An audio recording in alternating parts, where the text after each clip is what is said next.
Good morning, lovely people. Today I can say I really have a very, very, very special guest. I say that I have a special guest almost every time when I interview someone, but my today's guest, it is very special. It is very close to my heart for various reasons. Before I am going to pass it to him, I'm just going to say a few words about who he is. So Pat Slattery, he is a serial successful entrepreneur, successful business coach, mentor, author, and like you name it. If there is something that he didn't done, I don't know. He also has a great voice, and like I hear him singing a few times. So Pat, if I don't know if I missed anything, please. No, I think you've covered, I guess, most. As a brief introduction, without going into a lot of detail, into what I've done and my background or so forth, but I'm here to answer any question, anything that might come up, and maybe share some insights, some stories, wherever this needs to go. We bring it wherever it needs to go. I usually ask the first question I usually ask is, how did you end it up in becoming an international speaker, a mentor, business expert? I mean, all this journey started somewhere. So what was the trigger for for your journey? Yeah, actually, that's a great question, and it's a question I've given some thought to in the past, because a lot of people ask the question, and I've discovered that I've met a lot of people who really want to do what we do, and they want to become professional speakers and share the story on stage. And I think that it's just, you make a decision someday and you decide, I'm going to be on stage. Okay. Now that's where it begins, but it's only the beginning. But I think what's most important is your story, the story that got you to where you are right now, wherever you're at, by the way. And wherever anybody is at right now is perfect. It's a perfect place to start. So when I look back on my life, I think, I had this attitude. I saw this movie many years ago called Mr. Megorium's Wonder Emporium. And I took a quote from that movie, which is, life is an occasion, rise up to it. Mm. And I think with that attitude, it's an attitude I've taken through all of my life. And I guess to answer your question, really, I'd go back a little bit on my story from the beginning, if that makes sense, because it all played a part. So I was born in Limerick in 1970, and I was born and brought up in a place called Ballinanty, okay, which is where Thomond Park is for any Munster rugby fans, right? So Thomond Park was more or less my back garden almost. And, I moved from there, I think when I was about 9 or 10 years old, to Morass, because we were upgraded in terms of the size of our house. And if anybody knows what Morass is, this is a neighbourhood where opportunities are few and far between. We grew up in Ballinanty in a 3-bedroom house, but I have 9 brothers and 6 sisters, right? So there's a lot of them. Now, a lot of people in my family, if that makes sense. So my dad, if he was alive today, would be 102 years of age. So in around 1962, my dad broke his back in an accident. And back then, there was no such thing as compensation claims, right? Or if they did exist, we certainly did not know about them. And my dad's pension of £70 a week allowed my mum to take care of us. And I know this is how much it was because I often went to collect the pension with them. Mm. And sometimes I would go with my dad and bring the pension home to her. So I got very involved from a very young age in youth clubs and summer camps and rugby. And I guess these actually played a major part in my life of keeping me on track, or maybe guiding me on the route that I've ended up going down. So I learned very quickly growing up that the way to survive and to succeed right, was to kind of keep your back to the wall and fight. That was my attitude. And for some part, this was great in my journey to become successful, but also it might have been responsible for some of my failures. At 14 years of age, I left school and I went to work in Cruises Hotel, which was the largest hotel in Limerick at the time. And I got a job there as a dishwasher. And after a couple of days, I was promoted to hall porter or bellboy or concierge, as people might know it to be. And I really believed that I was going to keep this job for the rest of my life. And the only way in my mind at that time, that I could keep this job for the rest of my life was to show up and be the absolute best that I could be. I was terrified of losing that job at the time. So my main motivation back then was fear. I was driven by fear. And the fear of losing this job, because I could bring home an income and I could share some of my income with my mum, and I made a substantial difference in our family's lives. So I had a fear if I lost this job that I wouldn't be able to do that. So I thought, what do I need to do to make sure I keep this job for the rest of my life? And my thoughts were that if I can show up and be the absolute best that I can be, if I give 100% of me, then that will be good enough. And that's what I set about doing. And I showed up and I turned up with the attitude that I could be and will be the best that I can be. And that's something I've taken into everything I've done in my life. So at 15 years of age, I ended up leaving that hotel job and I was working as a doorman or as a bouncer in a nightclub in Limerick City. Now, this also proved to be a career that I was really good at. And as a result, I got approached by management and owners of venues with different job offers. And in the end, I ended up employing 285 permanent staff in my business. And then on occasional weekends, I would have hundreds of staff working. And this company went on to become quite a large company and had a major impact in that part of the industry in the country, in Ireland at the time. Now, I've also been involved in ownership of a number of other very successful companies in the past. I had a waste management company, an online marketing company, multi-level marketing referral group, seminar company, an Irish pub in Lanzarote, a milkshake and smoothie business, and I could go on with the businesses that I've been involved in. Now, right now, 90% of my focus is going on doing what I actually love doing most, which is making a difference. And I've mentored many people in business and personal development, and the changes I've seen have been extremely rewarding. And how did this happen? Well, in my early days, as beginning as an entrepreneur, which I wouldn't have saw myself ever becoming, to be quite honest with you, even though I was always entrepreneurial in ways without even realizing what it was. But I spent my life as a young person surviving.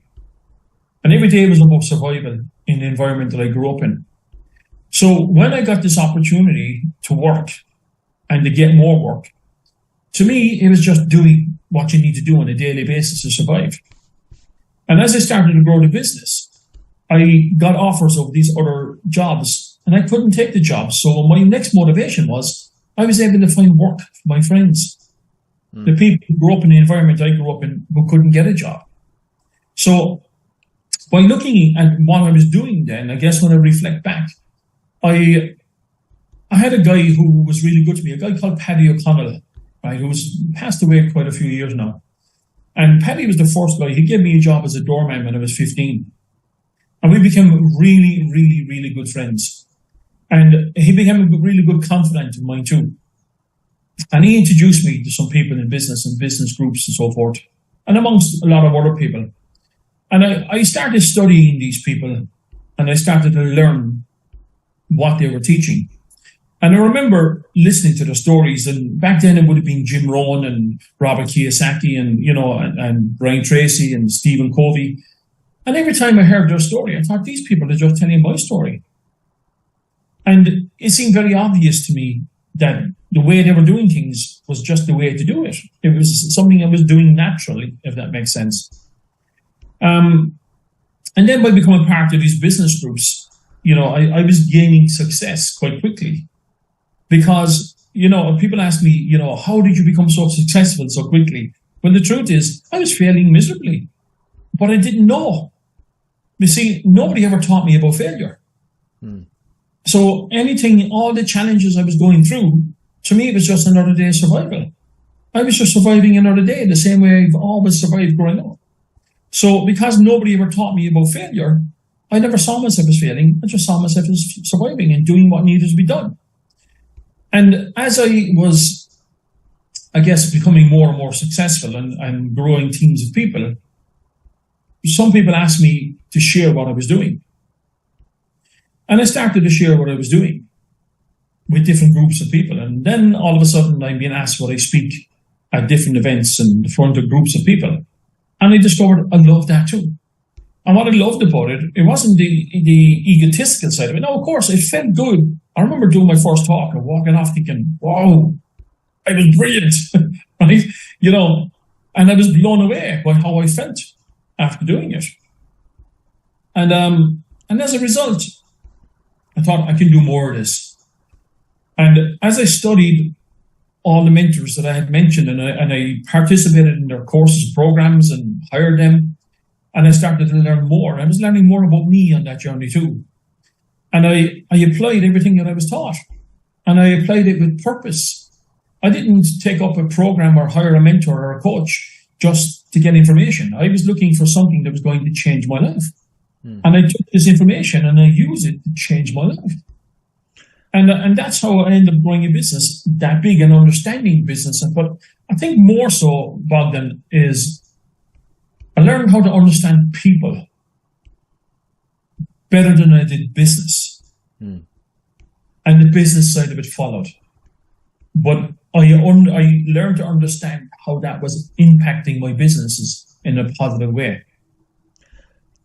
Can you share one of the craziest things you have been doing on the early days of, as an entrepreneur? Like we all did some crazy stuff. Like I have my own stories of things I've done.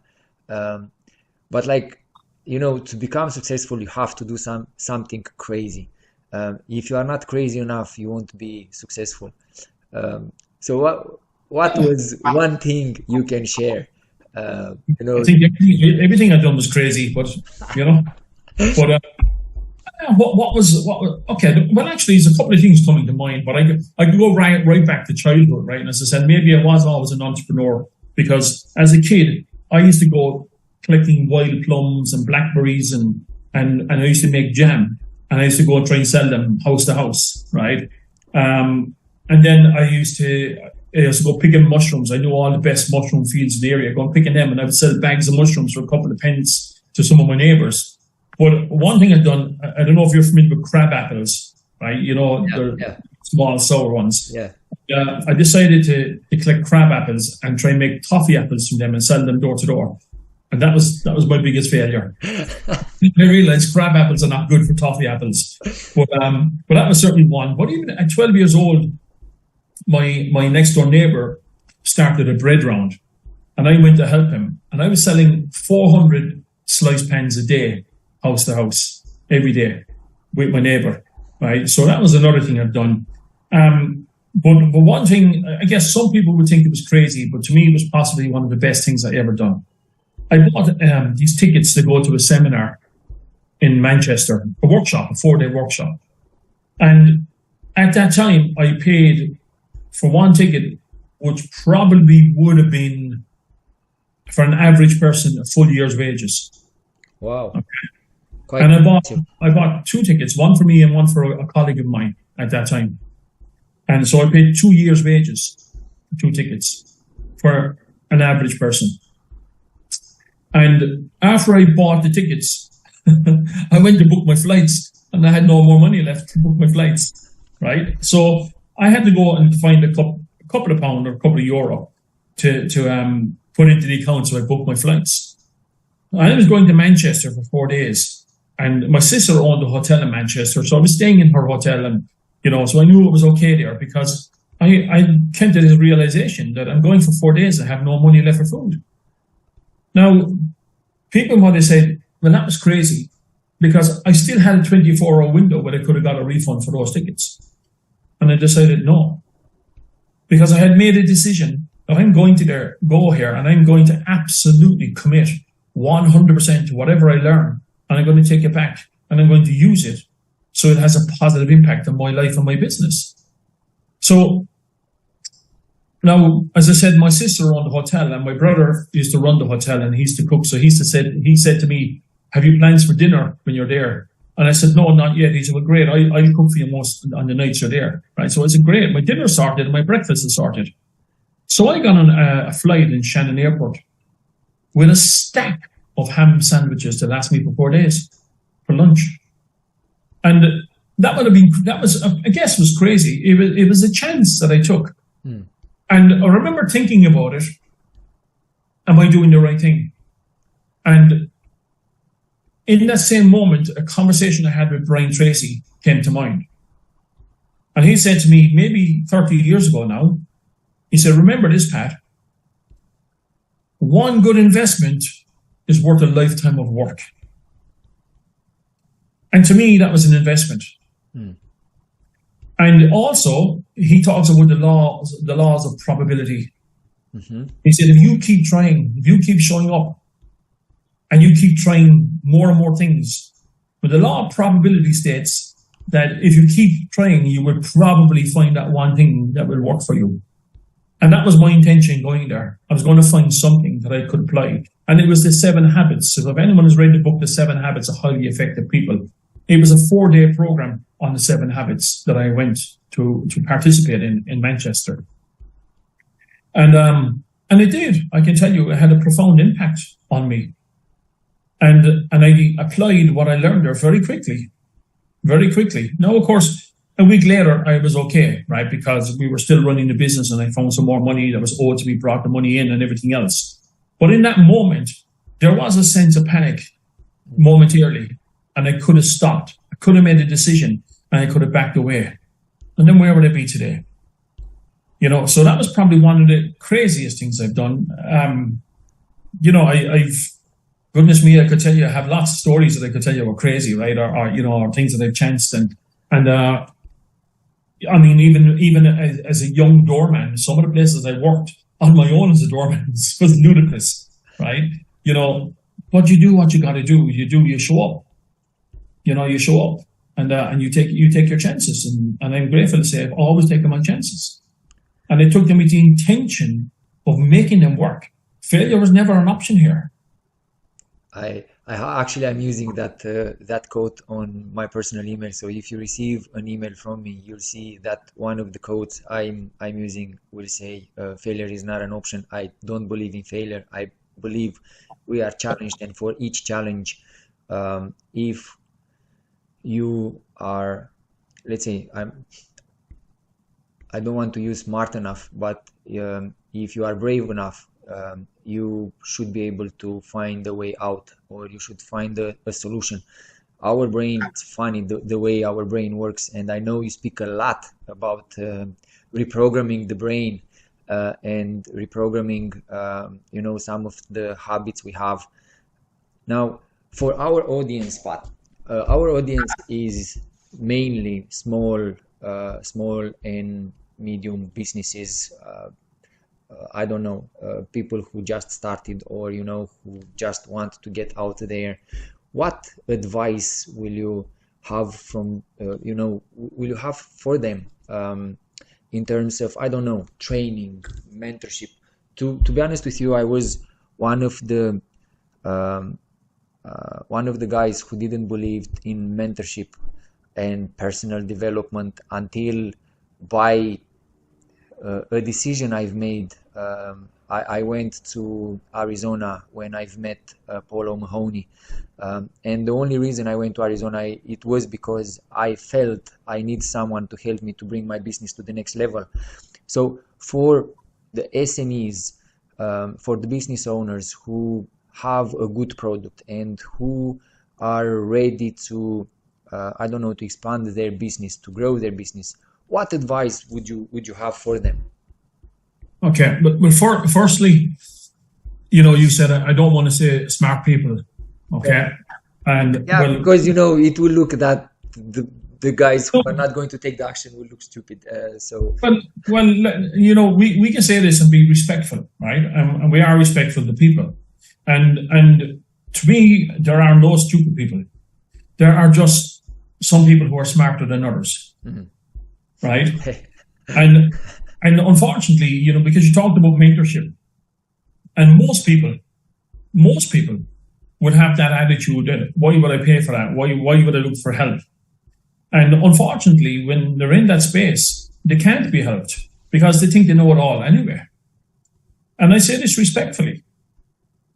But smart people understand the importance of getting a mentor, getting a coach, of somebody who allows them to push them that little bit further, or sometimes to be, that wood for the trees guy, somebody who can step back and actually have a broader overview.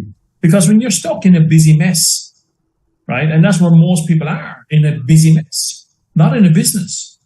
And when you're in that busy mess, I found that most people go around in what I call blind panic. They can't think straight enough because they're just too busy. And their mind is racing 100 miles an hour. And I understand this, by the way. I get this because I was there. And it's in that moment where I made different choices. And I think really and truly for people to understand that everything you do is about choice. And, and I really mean this when I say the smart people make better choices.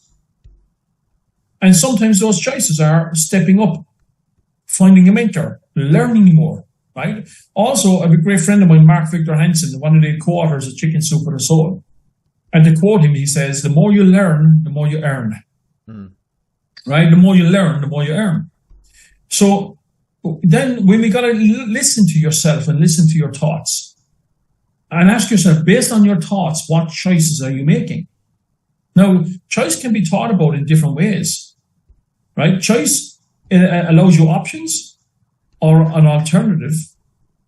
You actually choose what is your preference. Either you make a selection or maybe involved in election. But simply put, this means the act of opportunity of choosing or you end up with the thing that's chosen. Okay? So I just want people to think for a moment and think about choice. And think about choice for you and how it actually impacts your life. So first, imagine that you are everything that is. Your thoughts, your life, your dreams coming true. You are everything that you choose to be. And you are unlimited. Absolutely. You are everything you choose to be. Just imagine that for a moment. Your life being determined by choice, not by chance. Because most people are waiting for a chance. If I get a chance, just for one moment, if I get lucky, or I get a chance, I'll take that chance. But imagine that life is actually being determined by choice, not by chance. What if every single choice that you made shaped your destiny? And I believe it does, by the way.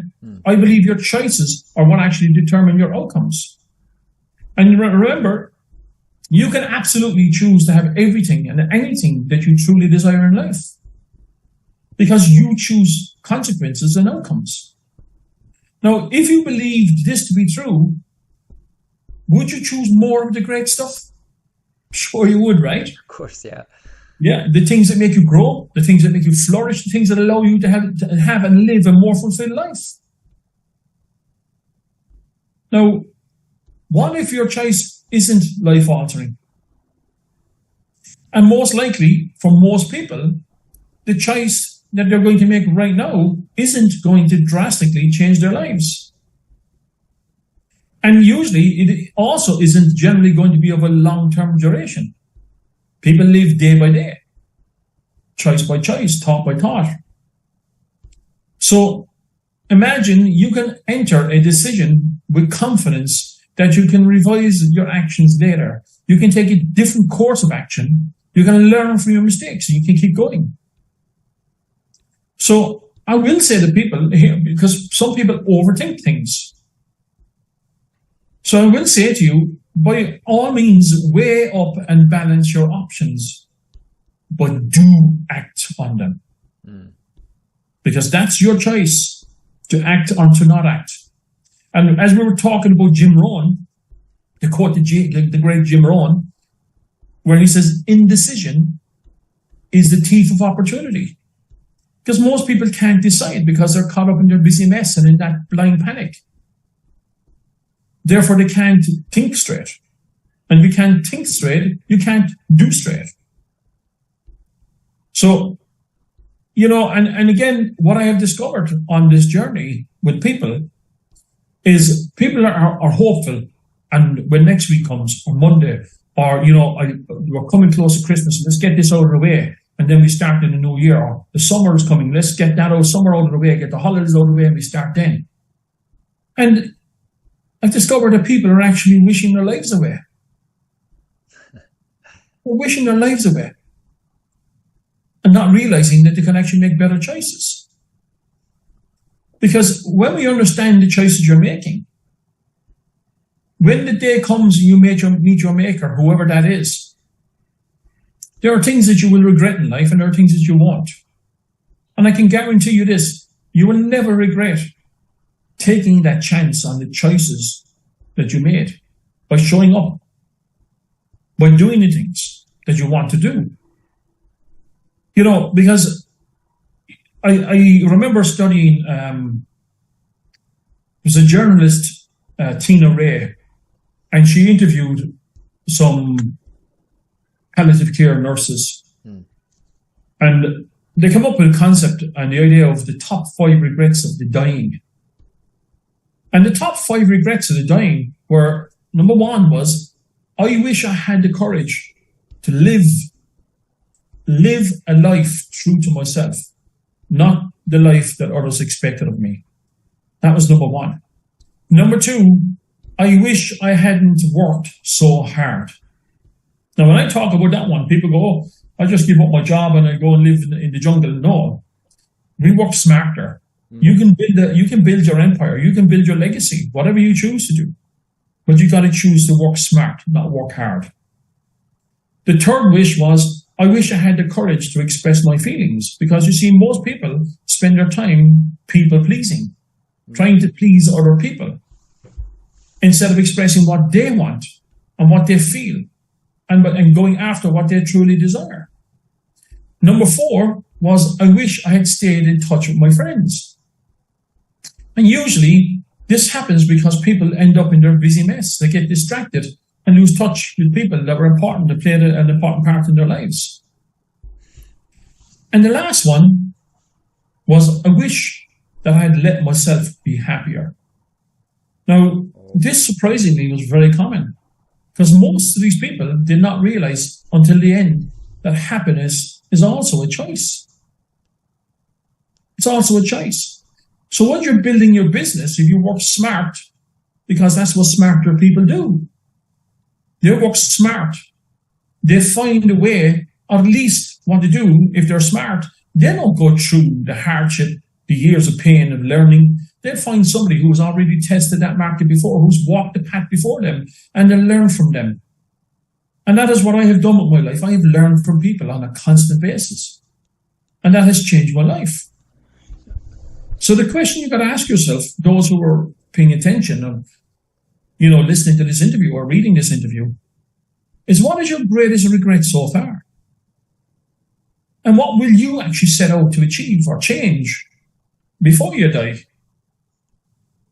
And I don't care what age you are. We all have a choice. We all have a dream. We have something that we want. And you have a choice whether you're going to go full out and go after it and to build that empire, to make a positive impact in people's lives, to build your business, or to allow yourself to have a business that pays for the lifestyle that you truly deserve, which is a comfortable, happy lifestyle. You can spend the time with the people that are most important in your life. So as this day begins, maybe people should think differently. And I know that everybody has a desire for more. I know that sometimes people will do what it takes to go after it, and other times they don't. Why? Maybe, just maybe, they haven't taken the time to consider their choices, to know that they do have that choice, knowing that they can be intentional and deliberate about all of their choices. Because let me tell you this, all progress everything that's anybody has created, made, been part of making happen, whether it's good or bad, by the way, all progress is intentional and deliberate, based on the choices that you have made in the past or the ones you're about to make. And, we spoke about Brian Tracy. Brian is my go-to guy for over 30 years. And he sums it up really well when he wrote about the impact of action. When he says that the world seems to belong to those who reach out and grab it with both hands. It belongs to those who do something rather than just wish and hope and plan and pray and intend to do something someday when everything is just right. Because let me tell you, successful people are not necessarily those who make the right decisions all the time. No one can do that, no matter how smart they are.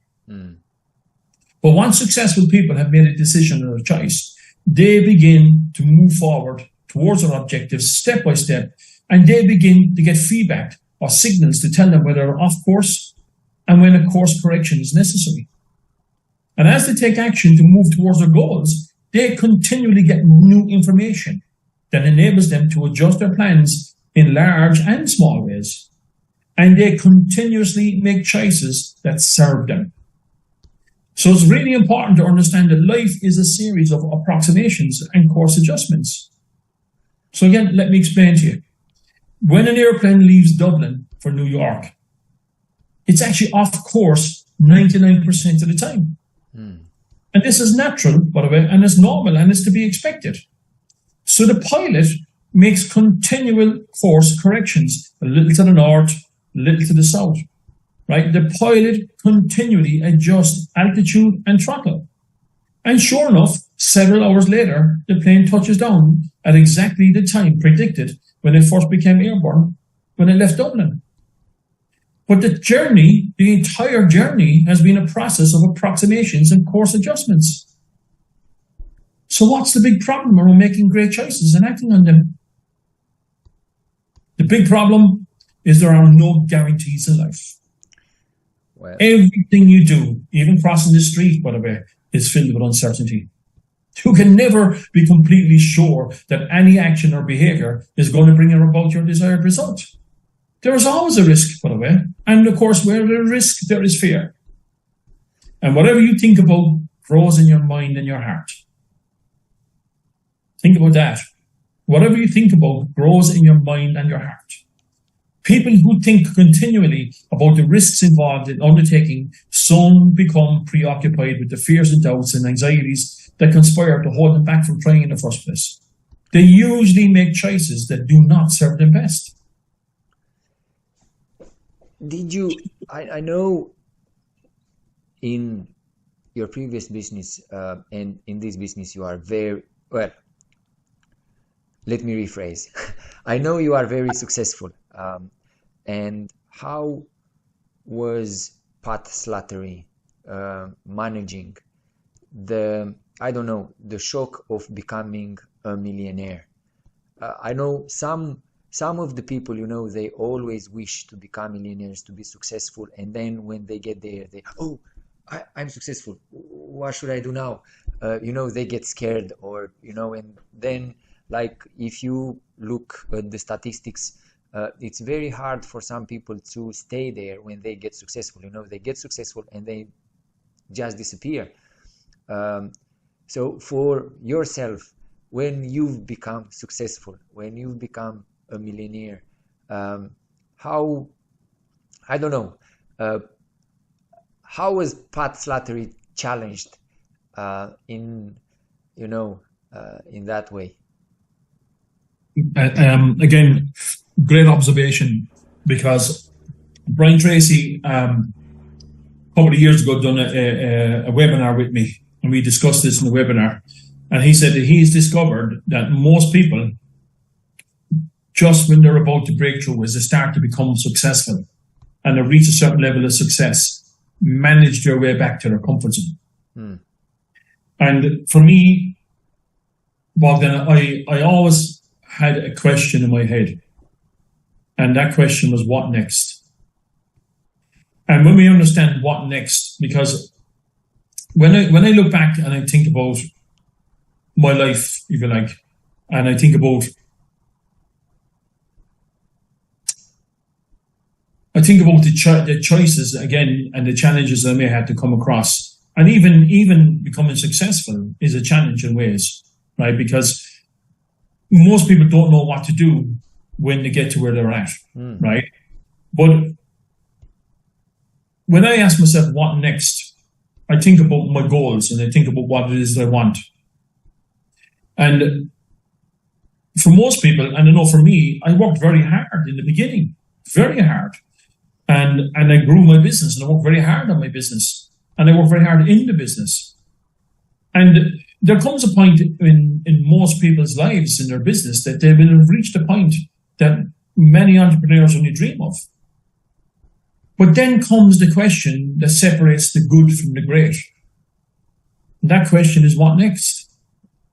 You see, many companies experience strong growth only to plateau or even decline because they don't plan for what comes after that initial success, which is what I believe is what you're asking me here. Yeah. Right?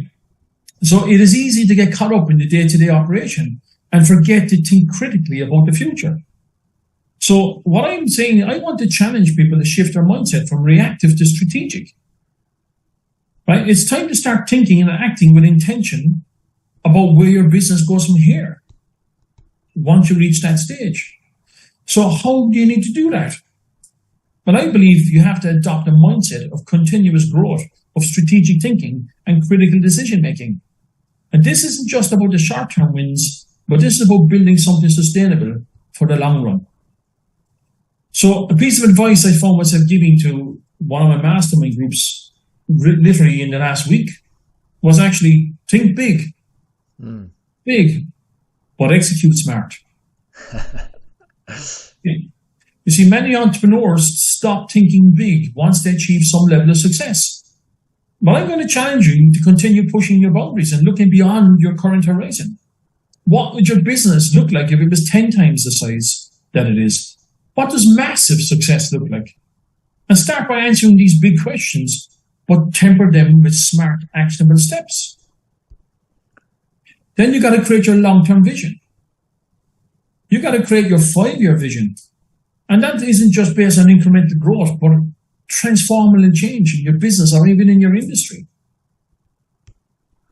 Then I would say to people is challenge your assumptions. Success can actually make you very comfortable, by the way. And usually with the way things are, it becomes very comfortable. But comfort is dangerous.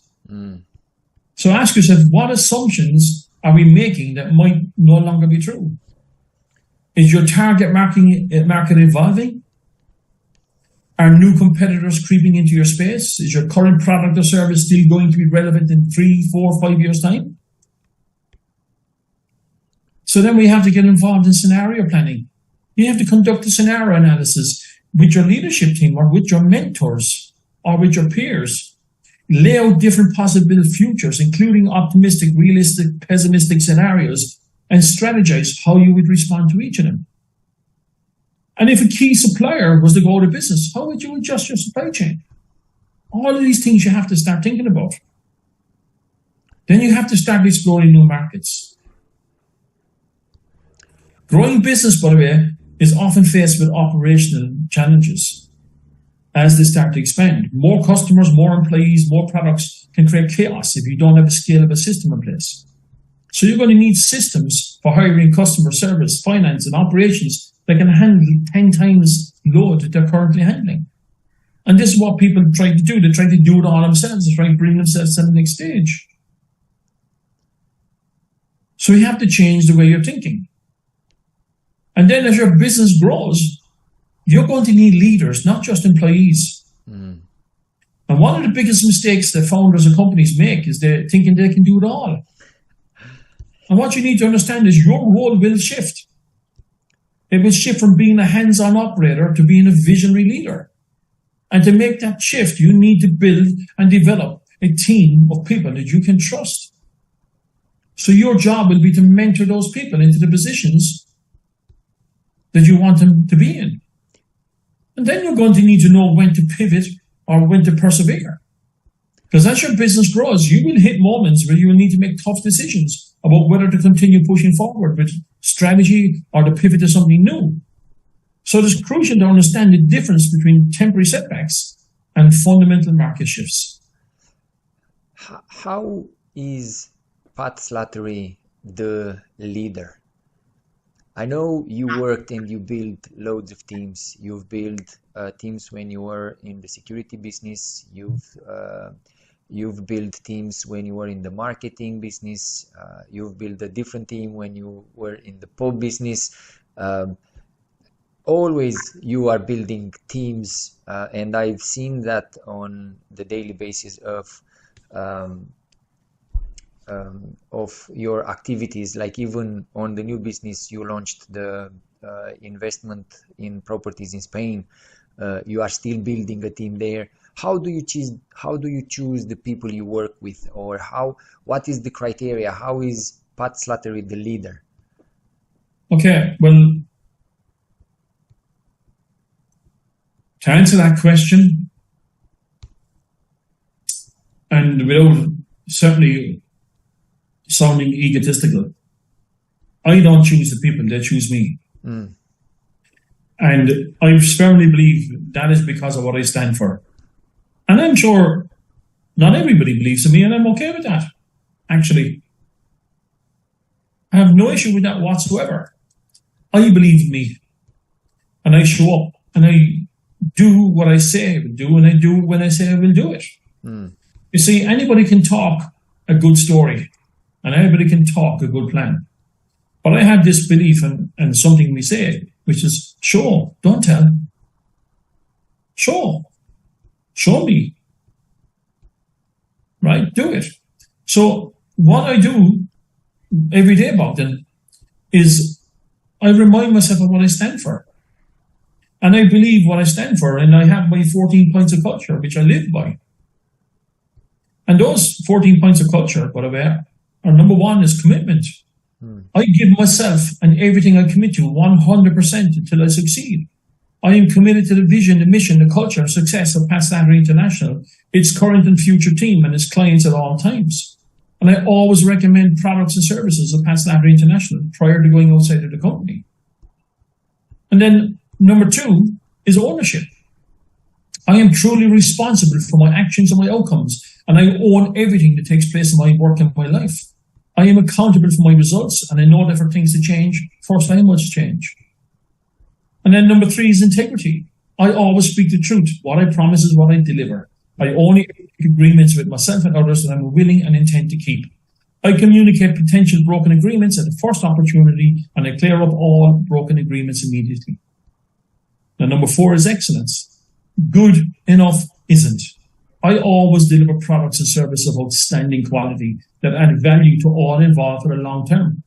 I will look for ways to do more with less and stay on a path of constant and never-ending improvement and innovation. Number five is communication. I speak positively of my fellow team members, my clients at Pat Slattery International, in both public and private. I speak with good purpose, using empowering and positive conversation. I never use or listen to sarcasm or gossip. I acknowledge what has been said as true for the speaker at that moment, and I take responsibility for responses to my communication. I greet and farewell people using their name, and I always apologize for any upsets first, and then look for a solution.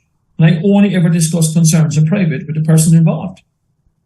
And number six is success. I totally focus my thoughts, energy, and attention on the successful outcome of whatever I'm doing.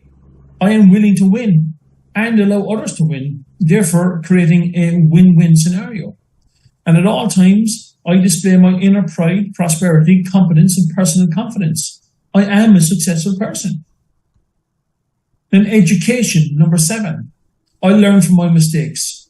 I consistently learn, grow, and master so I can help my fellow team members and clients grow and master too. I am an educator, and I allow my clients to make their own intelligent decisions about their future, remembering that it is their future. I impart practical and usable knowledge rather than just theory. And number eight is teamwork. I am a team player and a team leader. I do whatever it takes to stay together and achieve team goals. I focus on cooperation and always come to resolution, not a compromise. I am flexible in my work and able to change if what I'm doing is not working. I ask for help when I need it, and I am compassionate to those who ask me. Number 9 is balance. I have a balanced approach to life, remembering that my spiritual, social, physical, and family aspects are just as important as my financial and intellectual. I complete my work and my most important tasks first so I can have quality time to myself with my family and also to renew. Number 10 is fun. I view my life as a journey to be enjoyed and appreciated, and I create an atmosphere of fun and happiness so all around me can enjoy it as well. Number 11 is systems. I always look to the system for the solution, and if a challenge arises, I use a system correction before I look for a people correction. I use a system solution in my innovation rather than people solution. I follow the system exactly until a new system is introduced, and I suggest system improvements on my first opportunity. And number 12 is consistency. I am consistent in my actions so my clients and teammates can feel comfortable and deal with me at all times. I'm disciplined in my work so my results, growth, and success are consistent. 13 is gratitude. I am truly a grateful person. I say thank you and I show appreciation often in many ways so that everybody around me knows how much I appreciate everything and everyone that I have in my life. I celebrate my wins and I celebrate the wins of everyone, of my clients and my team. And I consistently catch myself and other people doing things right. And lastly, it's abundance. I am an abundant person. I deserve my abundance and I'm easily both able to give and receive it. I allow abundance in all areas of my life by respecting my own self-worth and that of all others. I am rewarded to the level that I create abundance for others, and I accept that abundance only shows up in my life at the level at which I show up. And those culture, that is my culture. That is how I believe I live my life. I show up every single day that way. And that, when people understand this, that is what attracts the right people. I don't pick them. They pick me. You are right. Like, I mean, to when let's say when I first met you, when I first met you, what was a year ago? Yeah, Yeah. kind of, almost a year ago. I like from the beginning of our meeting, I knew I am going to stick around you and and to work with you. And I'm very, very, very grateful for what Paul did, to introduce me to you and you to me, because since then my life changed. And can I share something, if you don't mind? Absolutely. I just want to share something with the audience.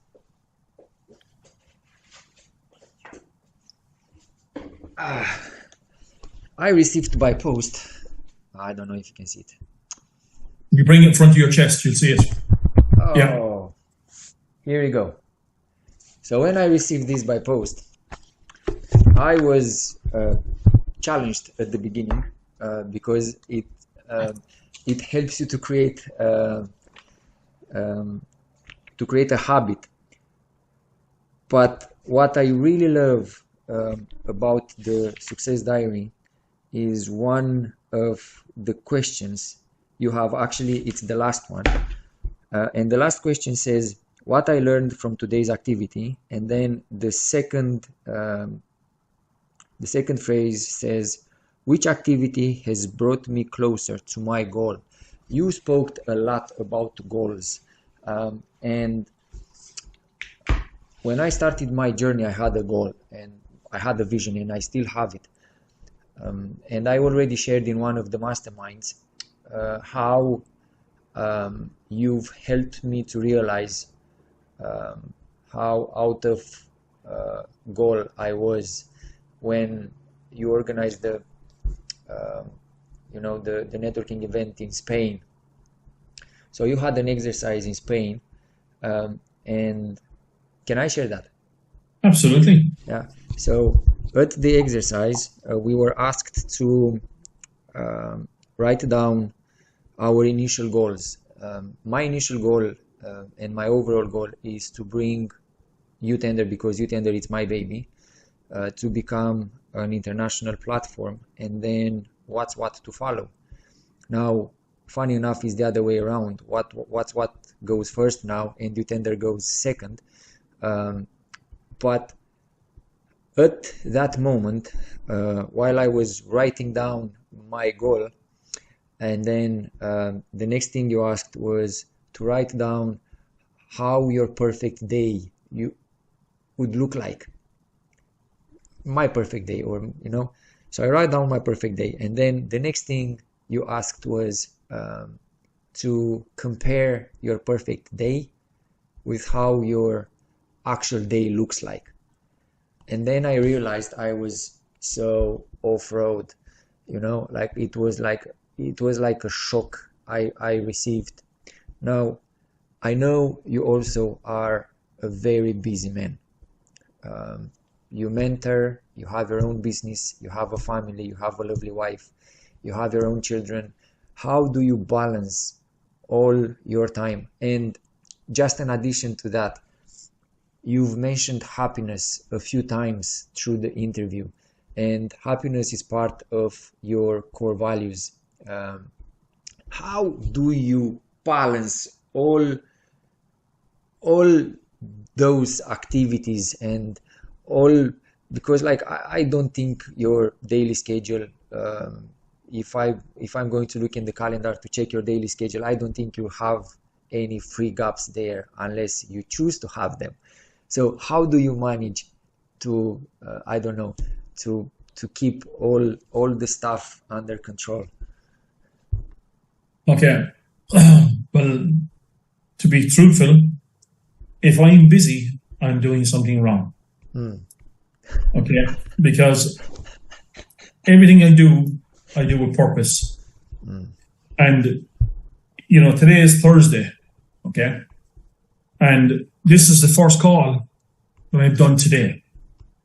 This morning I took my son to school, and myself and Donna went and we had breakfast on the beach this morning. And when I finish this call, I have one more call.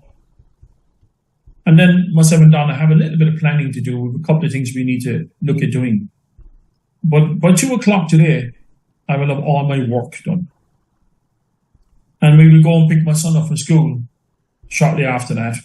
And chances are we will go for a walk along the beachfront to another coffee shop where we might sit and have an ice cream. And this evening, I will sit outside and I'll go for a swim in my pool, right? Because I'm living in Spain, for anybody that doesn't know that, right? And we'll enjoy our time together. And then tomorrow morning, I have a couple of calls and we have some planning to do. We have actions that have to be taken.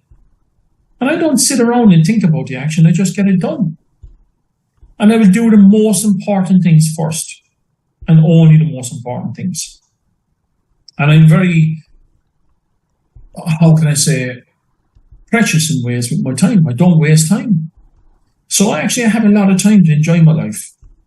And I certainly would never apologize for that.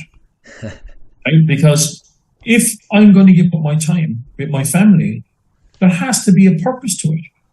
And I say this respectfully to people, because a lot of people are running around chasing after business, chasing after people in the hope they're going to get business. And there's no purpose to their meeting. There's no purpose to how they're going to do this. And they beat around the bush a bit, and they're hopeful that somebody's going to refer, or somebody will do something, or they're chasing around to see what's going on, instead of saying, let's just do it. Let's just do it. And when you make that decision, you will discover that you have a lot of time, right? See, people talk to me about time management, and it doesn't matter who you are. There's 24 hours in a day, 168 hours a week, and that changes from nobody. So it's what you do within the time that you have is what really makes all the difference. So for me, it's about diary management. What are you doing? Why are you doing it? And if somebody wants, and I get opportunities every day. People reaching out to me every day, and people who want to talk to me every day.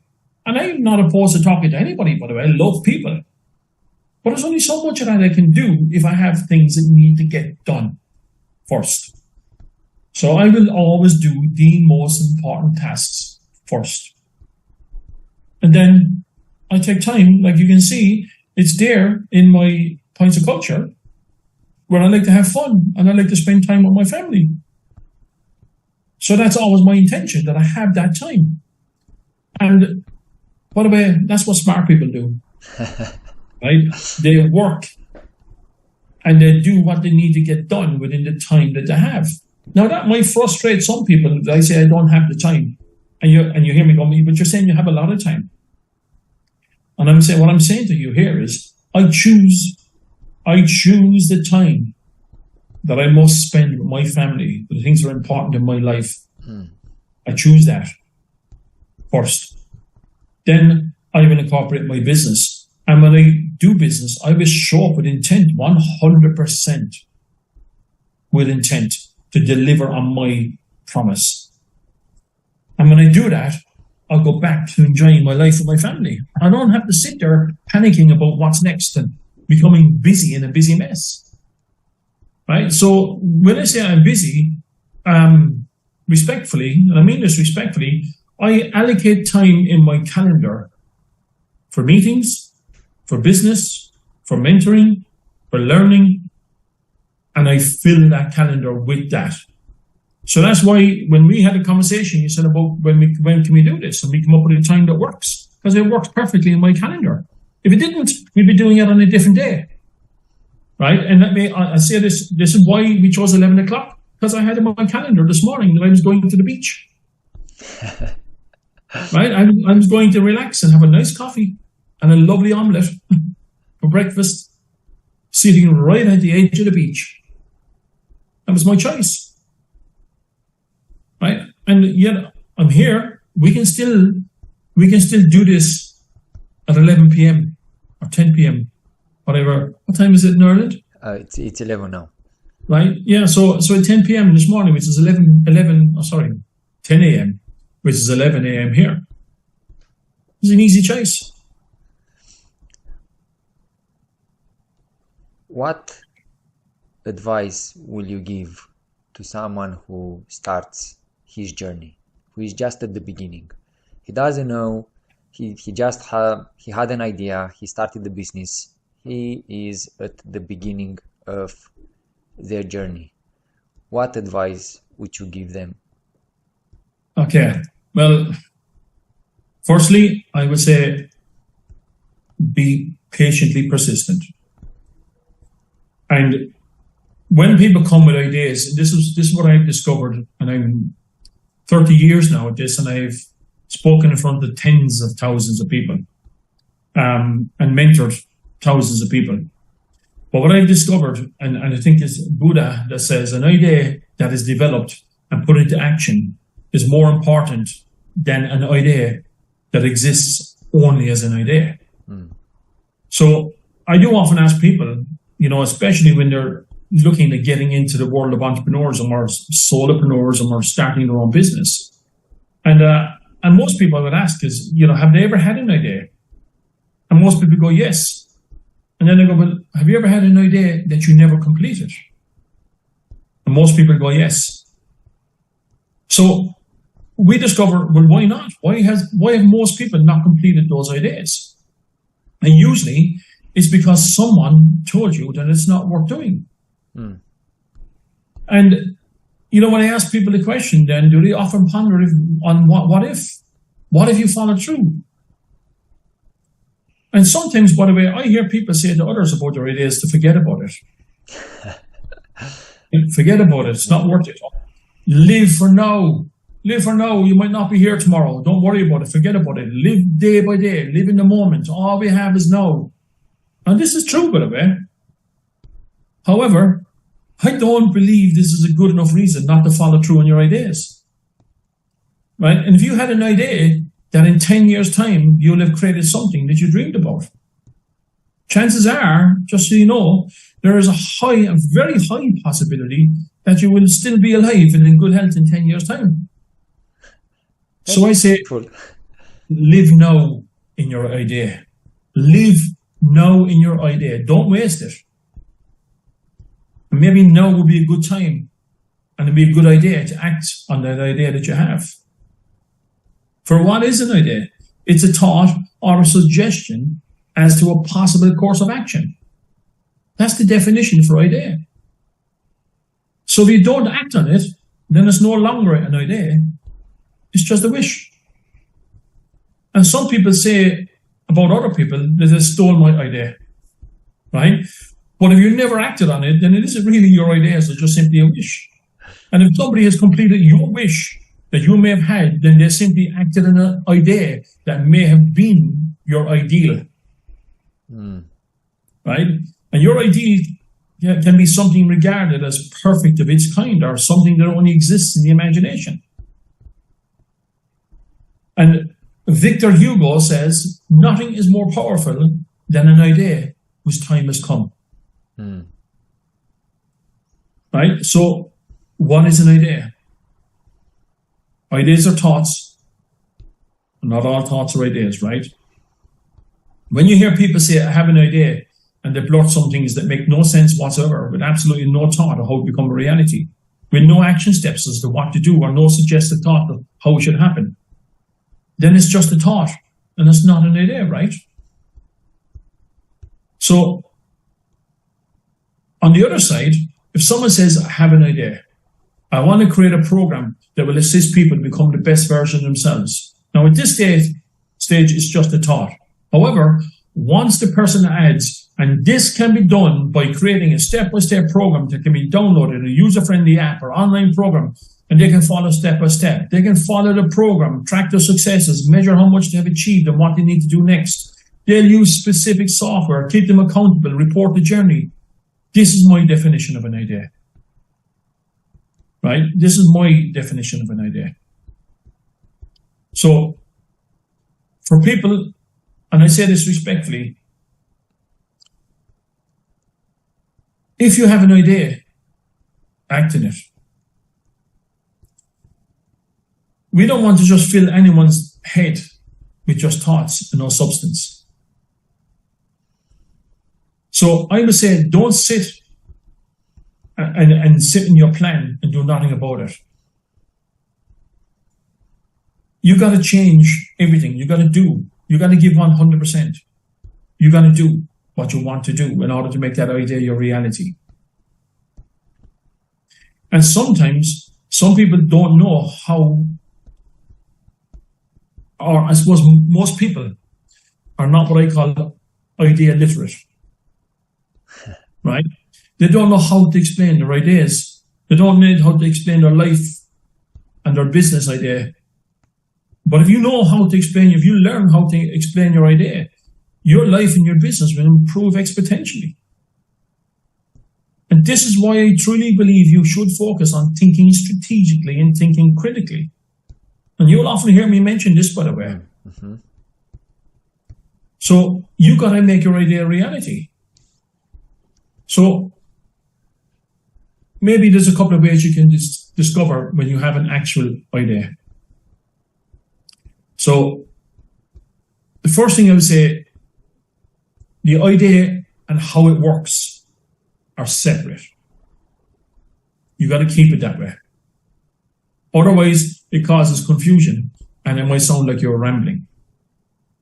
So keep apart the idea and how you'll make the idea and how people will interact with the idea. So remember, the idea and how it works are separate. Okay? So we have to attach a plan to the idea. The second thing I would say is give your idea a creative title. If you don't label your idea, the person that you share with it does. Right? And then that brilliant idea becomes known as their idea. Right? So number 3 is to show, pause, and repeat your way through. Don't overspeak it. Do not rush through it. Speak less than you think you need to. Take your time. Take your time. Then they say that 7 times makes a stick, right? So then show your idea. Show people implying, anticipating, or explaining the idea. And then sometimes get out of the way of your idea. Right? Because people think it's all about them. It's never about you. It never is. Your idea is usually to serve somebody else. And then sometimes let other people finish your sentences, right? A pause sometimes when you want to share your idea allows people to grasp the idea and process it through their own mental framework. And then you will know you're onto something when someone you're presenting your idea to says, and then you could. That's what you want. And then when they do that, you let them keep talking. Pauses make it happen. So pause when presenting your idea. And then the next thing is set it up. If you want your idea to happen, think about when, where, and for how long that you're going to do it. Then the other thing I'm going to say to you is don't let somebody change your idea moments before you present it. Unless it's bad or wrong. Right? This will throw you. Okay? Then remember, care and be confident. Both of these are contagious. You need to educate people on how to buy your ideas and how to help them feel safe while doing so. Some bravado is attractive, by the way, but keep your feet on the ground. Then we got to think about how you provide direction, how you can share with your audience, right? So be prepared for this. Prepare yourself when you want to share your idea. Think, what are you going to tell them? How are you going to tell them? And then tell them what you told them. Oh Jesus, I'm laughing because when I started and when I pitched my first time, when I pitched you tender for the first time.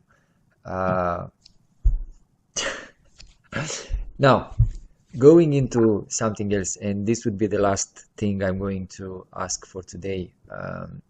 I know you have other appointments, so Pat, can you share, please?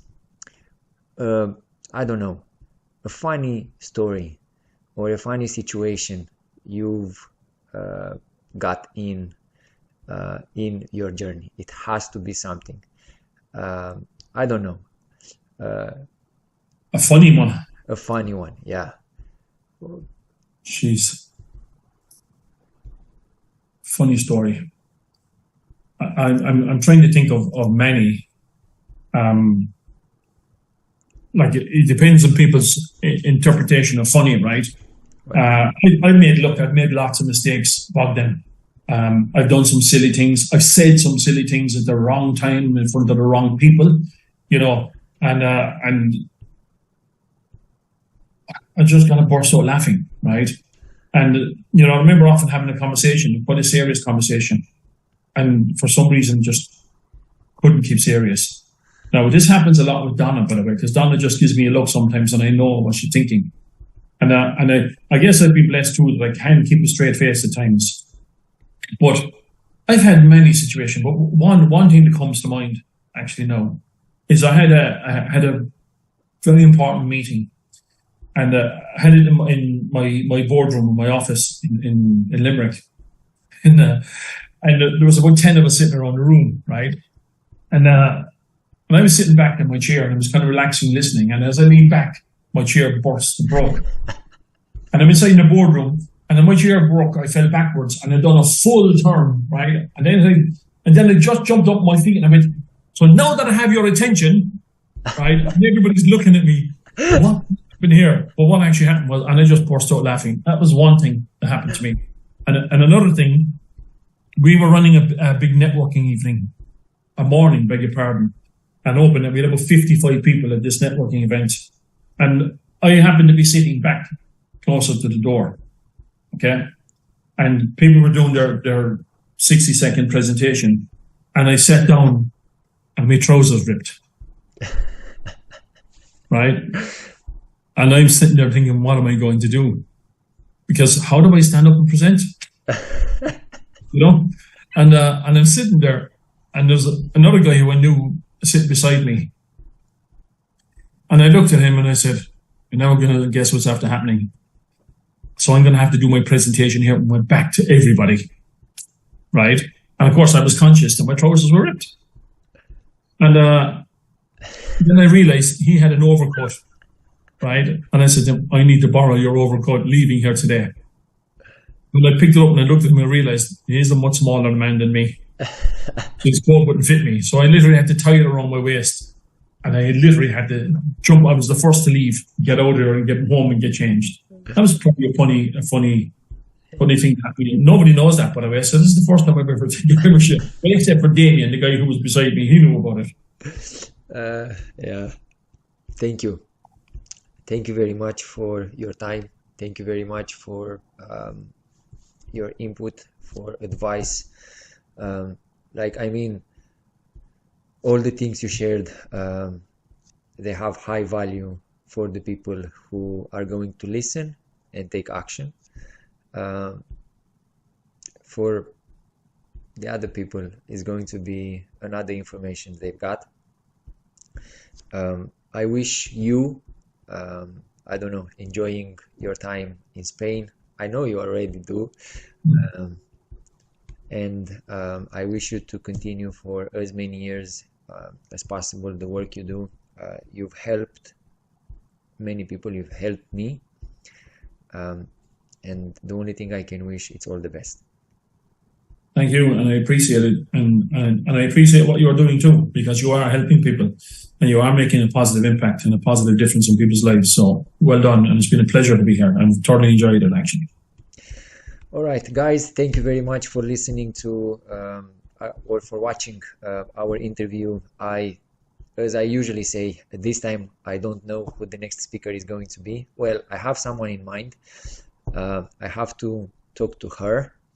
Until then, stay safe, enjoy, and whatever you do, I'm going to use Pat's words. Whatever you do, make sure it's going to bring you closer. Is going to bring you closer to your goal. Until then, goodbye.